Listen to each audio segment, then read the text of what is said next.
Imagina un mundo donde eres vigilado constantemente, no tienes libertad de pensamiento y tu privacidad es de dominio público total. ¿Es este el futuro que nos espera o ya estamos viviendo aquí? Sí, como muchos ahora se han dado cuenta, con este quizás pequeñísimo elemento, es un libro que quizás algunas personas se van a sentir muy identificadas con esa historia, porque es algo que muchos hemos vivido algo muy parecido o muy identificable, y que de alguna manera se sentirán parte de este tipo de historia. No hablamos nada más y nada menos que 1984, un libro que quizás ya algunos sabían que llegaría, porque para los dos es un libro muy importante. Así mismo es. Bienvenidos a nuestro podcast La Última Fragua. Así mismo, como Alian dijo, hoy estaremos trayendo esta novela de George Orwell. Yo diría que su obra cumbre de lo mejor que escribió y que ha dejado un legado en lo que es el género de literatura, específicamente en la distopía, ha sido impresionante.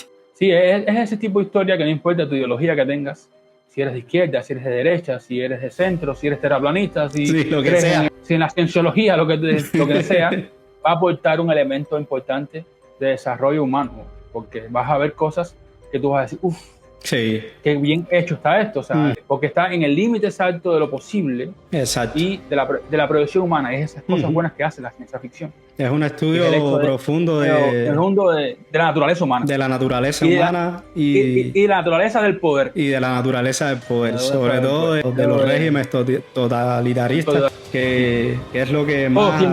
en lo que más se concentra esta novela. Y que todos tienden ahí. Sí. Y todo el poder siempre tiende a tratar de ser lo más totalitario posible. Eso es así. Sí, el gobierno intrínseco. Piensa, pues sí. Pero bueno, en fin, esperemos que disfruten nuestros análisis, un análisis que van a ser mucho más apasionados de lo normal quizás, porque es algo que a nosotros dos nos tocó profundamente.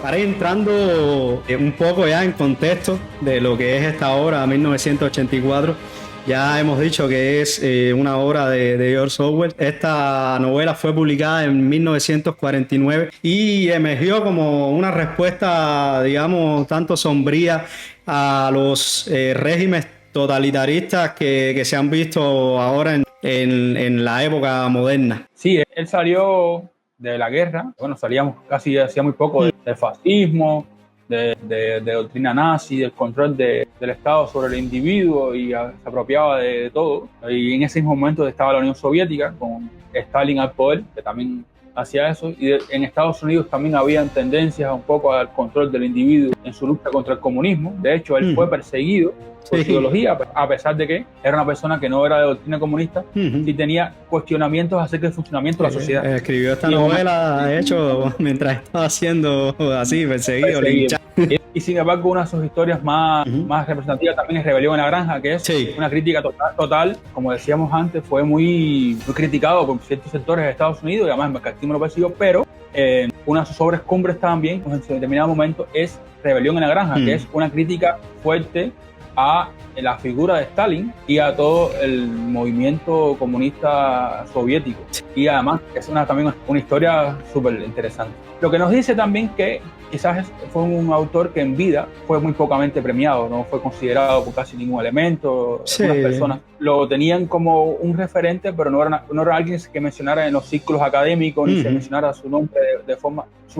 por sus escritos, su trabajo periodístico quizás. Sí, también hay que decir que en ese tiempo, o sea, no existían los premios clásicos que conocemos hoy en día, como son el Hugo, Nebula, esos tipos de premios en el 1949 no se habían creado. Pero realmente la obra su obra literaria sí ha tenido mucha repercusión después. Ha servido de inspiración a muchísimas otras obras. Se estudia en muchísimas escuelas también desde obligada lectura. O sea, ha tenido este tipo de... así muy mencionada, muy aclamada. Hoy en día, Hoy en día el reconocimiento es abismal. Es considerado por muchísima gente entre los mejores libros que se han escrito de cualquier género.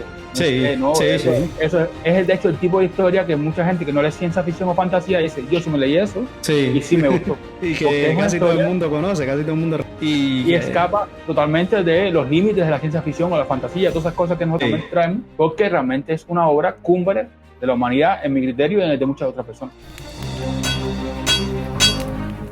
para ir comentando un poco sobre lo que viene a ser como el world building de esta novela de 1984. Aquí lo primero es que hay que ubicarse que estamos en Londres, exactamente en ese año, en 1984. La historia se desarrolla en una región que es llamada Franja Aérea, que a su vez pertenece a un estado colectivista mayor que se conoce como Oceanía. Sí, es quizás lo que más tengamos en cuenta, que es algo que mencionamos antes, que el world building en este tipo de historia se desarrolla de forma un poco más subjetiva, porque es nuestro propio universo desde una posición que pasaría así, y entonces a partir de ahí vamos a reconocer los países, vamos a reconocer las leyes de la física, todo es lo mismo, únicamente el desarrollo es humano. O sea, ¿qué pasaría si el mundo se dividiera en estados totalitarios y ganaran entre ellos? Ese es el punto de desarrollo más importante de la historia, que el hecho de que cómo funciona la sociedad en ese mismo momento. Sí, también vamos... Estados gigantescos. Que una parte también que importante así que vamos a encontrar en toda la novela, y que es una gran parte también lo que sobre la que gira la novela, es todo este sistema de vigilancia omnipresente donde está siendo todo el tiempo vigilado, donde también la historia la reescriben constantemente porque cambian los hechos para decir que las cosas sucedieron de una manera que no fue los enemigos ayer son los aliados. Son los aliados, exacto, y los enemigos de mañana son otros. Cuando nos bajamos hay que reescribir la historia de nuevo porque ya no fueron aliados nunca. Exactamente, ese es un elemento súper importante de esta historia. Sí, no, y una parte que también es relevante porque te va dando como que el criterio de cómo se comporta la sociedad. El ser humano es solamente un instrumento en función del poder. Exactamente. Y lo otro importante del world building, que también va a ser una parte esencial de la trama, es un concepto conocido como crimental, que es el crimen de pensamiento, que en este mundo es perseguido, y las personas que son descubiertas que están cometiendo este delito son torturadas, son asesinadas, en el mejor de los casos. Pero bueno, te sucede si no piensas como el partido, como el gran hermano quiere que tú pienses. De hecho, no sé si ustedes han visto muchísima gente que habla, ¿no? En tiempos modernos dice, no, la policía del pensamiento, que es una cosa que se habla muchísimo hoy en día, ¿no? Gente que se mete en tu cabeza y quiere que tú pienses de una manera determinada, sí. sobre todo en espacios como Twitter y cosas así, que existe ¿cómo digo? El deporte de la funa. Pero aquí es algo tangible, real. O sea, si descubren que tus pensamientos van enfocados en un lugar diferente a lo que dice el partido que tiene que ser, lo mínimo que te puede pasar, que te haga un lavado de cerebro para causar en el dominio. A ponerte el camino de la verdad de nuevo. Y para hablar de los grupos o facciones o elementos, como estamos acostumbrados a decir, aquí sé muchísimo. Sí. Aquí sé muchísimo. Imagínense un estado donde el control absoluto de cada uno de los aspectos de la vida está presente, por lo tanto, hay muchísimas instituciones que se encargan de ese control. Y lo más interesante, y sobre todo el humor ácido de Orwell, y hay que decirlo que es una genialidad, es que la mayoría de los ministerios, grupos, instituciones, tienen nombres que son totalmente irónicos y totalmente un despropósito. Por ejemplo, el Ministerio del Amor se encarga de la tortura. Cosas de tortura.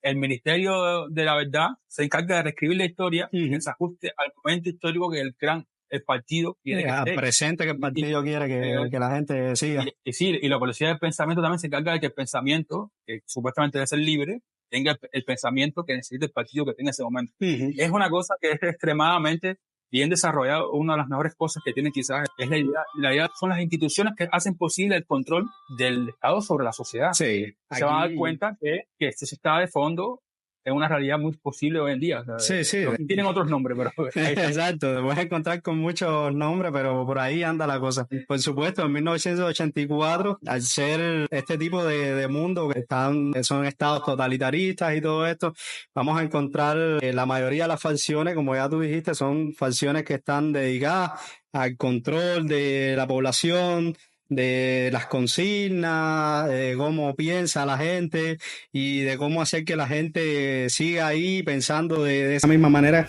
que es la que ellos quieren que ellos piensen, que piensen. Aquí vamos a encontrar 3 facciones importantes. Parte de esas facciones ya eran estos mismos ministerios de los que tú estabas comentando al principio. La policía del pensamiento también es una parte de estas facciones, pero bueno, digamos que en la capa externa, lo más arriba en el top, vamos a encontrar encontrar el partido interior, que es como el encargado, tú sabes, son los arquitectos de la nueva verdad, del futuro, son los encargados de llevar las doctrinas a todos los demás niveles. Y aquí la figura más importante de esta facción va a ser el Gran Hermano, que es súper famosísimo, y sobre todo una consigna que hay en este mundo que tú te la vas a encontrar por todas las calles y pegada en todas las paredes y en la televisión todo el tiempo, que es diciendo como que el Gran Hermano te vigila, el Gran Hermano te observa. Es como para que tú sepas que no te puedes escapar de su omnipresencia. Otra de la facción, digamos, por debajo de este partido interior o partido interno, también lo han traducido, nos vamos a encontrar el partido externo, que son simplemente trabajadores del Estado, o digamos que son trabajadores, son estas personas que trabajan en los ministerios, en el Ministerio del Amor, exacto, en el Ministerio de la Paz, el Ministerio de la Verdad. Todos son estos trabajadores que sirven al Estado, trabajan para el Estado, digamos que siguen las doctrinas del Estado y se sienten bien haciendo la función que tienen que hacer.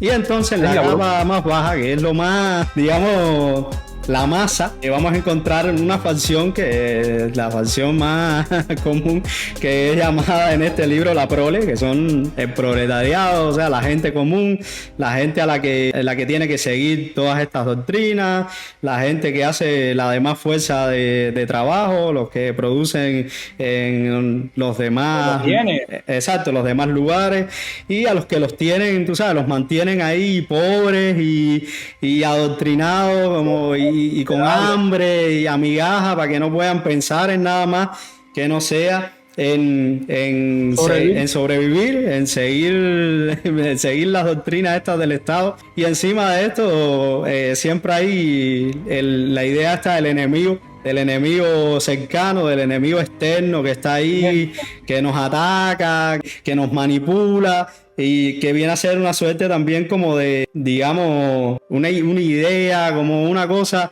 ahí para tener a la gente entretenida pensando en otra cosa que no sea en nada que tenga que ver con rebelarse contra el Estado, ni buscar ningún otro tipo de futuro, ni de horizonte, porque supuestamente no hay nada mejor que lo que están viviendo ellos ahí en ese momento. Sí, ese es un mundo constantemente en guerra. Siempre hay algo que está amenazando la prosperidad y el amor que reciben estos ciudadanos, y por lo tanto, por eso tienen que siempre sacrificarse en función de ese sistema. Sí, exacto. Las cosas que... Orwell. Sí, orwelliano. Una historia... Pareciera, como mismo te habías dicho al principio, algo que nunca pudiera suceder en la humanidad, y que algunas veces lo tenemos más cerca de lo que pensamos, este tipo de historias orwellianas. En esta historia hay una cantidad de personajes quizás un poco más limitadas. O sea, hay muchísimos personajes de fondo, gente que se mencionan, gente que interactúan con los personajes más llamativos, pero los personajes más a la vista y que llevan la trama no son tantos como otra historia. Además que esta no es una historia basada en personajes, está basada en universo. O sea, en el sentido el trasfondo, lo que está contando, la reacción de ellos ante el mundo es lo que realmente va importante. Tenemos como principal personaje, o el que nos va a introducir la historia, el de Winston. Es un tipo, es lo que hablábamos antes, un funcionario del Estado, o sea, una parte de la burocracia del Estado que mantiene el Estado funcionando, que trabaja en el Ministerio de la Verdad. Sí. Y ahí vamos viendo, sobre todo, el doble pensar, una cosa que... A ti te encanta ese concepto del doble pensar. El tipo que establece la idea de que tú tienes un pensamiento como público y un pensamiento privado. Es como que te vas y dices, no, sí, el Gran Hermano tiene la solución, no sé qué más, entonces a nivel más interno tienes tu propia ideología. Y eso se lleva, o sea, uno lo dice así, quizás una persona de fuera de Cuba lo puede ver, es muy extraño, ¿no? Pero es que hay gente que esos dos pensamientos lo tienen compaginado dentro de su mente y funciona perfectamente. O sea, tú puedes quejarte de que todo está mal y al mismo tiempo creer que el gobierno va a resolver las cosas. Es una cosa súper loca. Y entonces ahí es la forma de hacer las cosas. Y bueno, en fin, no vamos a tenernos mucho. Está el personaje también de Julia. Sí, que Julia, el interés amoroso de Winston. Ella también trabaja en el Ministerio de la Verdad. Y digamos que también tiene este tipo de pensamientos como rebeldes contra, tú sabes, contra el régimen totalitario que ha impuesto ahí, contra el partido. Pero digamos que sus motivaciones para pensar de la manera que ella piensa en contra del partido y estas cosas son diferentes a las motivaciones que mueven a Winston. O sea, Winston es una persona que digamos, no sé, estuvo mucho tiempo viviendo en el engaño, comenzó como a descubrir así como retazos de la verdad, y dijo, bueno, esto que me han a mí enseñado toda la vida no es lo que es la verdad. Y entonces quiere descubrir cuál es esa verdad. O sea, cuál es la verdad detrás de todo de esa doctrina y todas esas cosas. Entre esos hay una disyuntiva. O sea, ella es pragmática. Exacto. Y lo que quiere es llegar a satisfacer ciertos deseos personales. Deseos lúdicos. Y lo de él es una cosa más filosófica. Exacto. O sea, ¿dónde estoy? ¿Cuál es la verdad? ¿Qué me escondí? Sí, son cosas más subjetivas. ¿Qué hay detrás de todo esto? Esas cosas. ¿Cuál es nuestro trasfondo? ¿Cuál es nuestra idea? Y chocan esas dos ideologías. Exacto. Al mismo tiempo que están buscando una verdad objetiva. Y de otro lado podemos tener quizás personajes como que el O'Brien.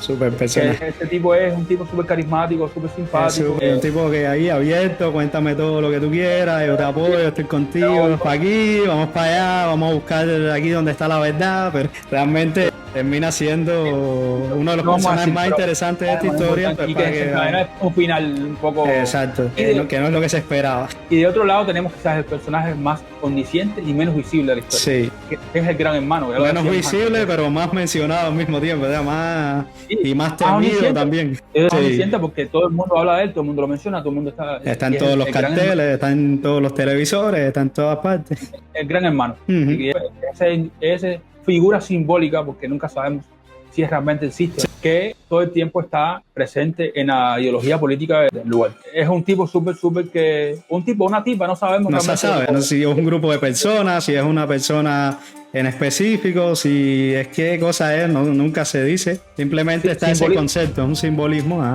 el gran hermano. El control, simboliza el control y el poder. Para hablar algo, digamos, de la trama, pero sin entrar mucho en spoilers, tampoco queremos ahondar demasiado en este aspecto, porque realmente la trama real se vive desde la perspectiva de Winston y o sea, sería como arruinar un poco la historia si nos pusiese a contar toda la trama aquí. Pero básicamente todo transcurre cuando Winston, que ya se cansa, digamos, de toda esta doctrina y de todas estas cosas que le habían inculcado desde niño, comienza como ya hemos dicho, como a buscar qué es lo que hay más allá, a buscar cuál es realmente la verdad detrás de todas las cosas que están sucediendo y por qué existe todo este nivel de manipulación y de totalitarismo sobre la prole y qué es realmente lo que hay más allá. Sí, realmente él guía la historia desde un principio, que él totalmente convencido de ese sistema, hasta empezar a tener dudas, cuestionamientos y preguntas, y eso lo va encontrándose con personas que tienen cuestionamientos y preguntas, que sin embargo enfocan las cosas a él, inclusive gente que se suman a él, que después resultan ser totalmente diferentes a lo que él espera, y que se enfrenta entonces a los grupos de control sobre el poder que van haciendo, el mismo Ministerio del Amor, que le da muchísimo amor en una habitación ahí, y lo cuestionan, porque piensa como piensa, y es esto. Entonces es la policía del pensamiento, se pone de por qué tú piensas así, un sistema que te ha dado todo, que te ha llevado a donde tú estás, no sé qué más, y es ese el cuestionamiento. Esta es la trama, de que la trama es subjetiva, lo que realmente son los flashes de todo lo que pasa atrás y de que hemos hablado ya, es realmente la historia en sí. Y el desenlace de la novela es magistral, porque yo diría que es como, no sé, un espejo de lo cruel y lo austero que pueden ser los miedos que tenemos como personas también. Y cuando estamos frente a frente contra esos miedos, o sea, lo realmente inhumanos que también podemos llegar a ser, por tal de nosotros mismos librarnos de esa carga del dolor y de la duda es realmente un final que hay que leer ese libro, hay que leer 1984, no solo por esto, sino por todas las implicaciones sociales y todos los cuestionamientos. O sea, imagínense que pueden, o sea, es un estado que puede saber hasta qué cosa tú estás pensando, y yo creo que no estamos muy lejos de llegar a algo como eso, ni siquiera ahora con estas nuevas tecnologías, Neuralink y todas estas cosas, eso ya estamos viviendo casi que en la distopía orwelliana ya. Y como recomendación, que quizás podemos decir, lo primero que decir es, como ya lo dije, pero bueno, lean esta historia. Realmente les va a cambiar la forma en que ven el mundo. No, para bien o para mal, les va a abrir un espectro de preguntas. Yo siempre digo que la historia que es buena es la que te hace hacerte preguntas y a tu entorno. Y aquí vas a tener muchísimas preguntas que vas a tener que responderte a lo interno y a lo que has visto toda tu vida. Eso para empezar. Y segundo, porque es una historia que está muy bien creada, los personajes son súper entrañables y súper llamativos, además que muy, muy humanos. Una cosa que es difícil y que ha de tener una influencia enorme. Es que, de hecho, como decíamos antes, un mundo orwelliano. Ese término salió de esa novela. Y como ese ha introducido términos como Gran Hermano, exacto, el doble pensar, la policía de pensamiento, todas esas cosas que mucha gente menciona así, por aquí, por allá, en diferentes contextos. Exacto. A veces sin saber. Sí, a veces sin saber que es de aquí, de esta novela, desde donde salieron esos términos, pero es como ya que son cosas que están como en el argot popular, bueno, al menos en ciertos círculos del argot. Sí, no. El Gran Hermano, por ejemplo, sí es de conocimiento público casi de todo el mundo. Sí, sí. Eso lo podemos decir, que quizás en su momento la crítica no le dio el respaldo que realmente se merecía, pero el tiempo se ha tratado de reivindicar realmente que es una de las mejores novelas de la historia humana. De ciencia ficción distópica que se ha escrito en toda la historia. Y he estado ahí en parte de todo. Hay cuestionamientos filosóficos, sociológicos, de psicología, de poder, de todo, dinámicas de poder. Política, en debates. Se ha servido de inspiración a un montón de grupos sociales también que luchan contra este tipo de causas totalitaristas. Ahora, con todo este boom de la era tecnológica, el internet y todo esto, está bien vigente también. Y además, obras específicas. Ahora, estamos hablando, por ejemplo, de Equilibrio, una película muy bien hecha sobre... Es un calco de esto, no quisieron decir que era en 1984, pero es realmente... Casi que está basado en este mismo universo. Es otra distopía orwelliana. V por Vendetta, no sé si tú has leído este cómic, una bestialidad también. Tiene muchísimos elementos de este tipo de también historia. Toma elementos de esta historia. Y así hay una cantidad enorme. De hecho, inclusive cosas de corte juvenil, como por ejemplo, ¿cómo se llamaba aquella historia de los 13 distritos que fue famosísima? Tengo ahí en la punta de la lengua. Los Juegos del Hambre. Sí. Los Juegos del Hambre, ¿sabes? También toma un poco de todo eso. De todo eso. A ver, realmente lo llevan a una cosa más grotesca y mucho más y menos identificable. Porque si algo tiene 1984 es que es muy plausible y muy humanamente identificable. Pero el golpe y el impacto es enorme, descomunal. Una de las cosas que más ha impactado socialmente del siglo XX. Sí, seguro que sí. Que no sé si sabías, pero la novela esta, 1984, George Orwell se inspiró en otra distopía, que es una distopía rusa, que se publicó en 1920 en Nosotros. No recuerdo casi el nombre del autor, es que es un nombre súper complicadísimo de mencionar. Pero George Orwell mismo dijo, reconoce que él ya había leído la versión de Nosotros cuando se publicó en 1920 en francés, porque esa novela no se publicó en Rusia como hasta 1988 porque estuvo censurada por todo este problema, como también hablaba de totalitarismo y este tipo de cosas. Estuvo censurada por el Estado socialista ruso hasta 1988, que fue que la publicaron. Pero genial. 1984 es una novela que ha tenido tremendísimo impacto. Digo yo, probablemente la novela de la distopía más popular entre las distopías y ciertamente también la precursora de muchas otras novelas de este género que han venido después. Y en la próxima historia vamos a traer quizás... Hemos hablado de mundos difíciles, de grandes elementos que hacen que una historia se convierta realmente en lo que es, porque no hay nunca un héroe o un protagonista, sino un antagonista. Un buen antagonista. El Gran Hermano hace gran parte de la historia. Si el Gran Hermano estuviera ahí, quizás sería un poquitico menos impactante la historia. Vamos a hacer, como tenemos acostumbrado a hacer una serie de videos, vamos a hacer uno más bien de contenido extra, por decir, vamos a hacer nuestro top de antagonistas más importantes de la ciencia ficción y la fantasía. Eso va a estar bueno, va a estar interesante el debate. Así que no olviden darle like ahí a nuestro canal, suscríbanse si quieren seguir si quieren seguir debatiendo aquí, analizando con nosotros sobre todos estos temas de literatura, de fantasía y ciencia ficción que les estamos trayendo. No olviden compartir tampoco, compartan, que eso es importante. Y ya saben, nos vemos en el próximo episodio.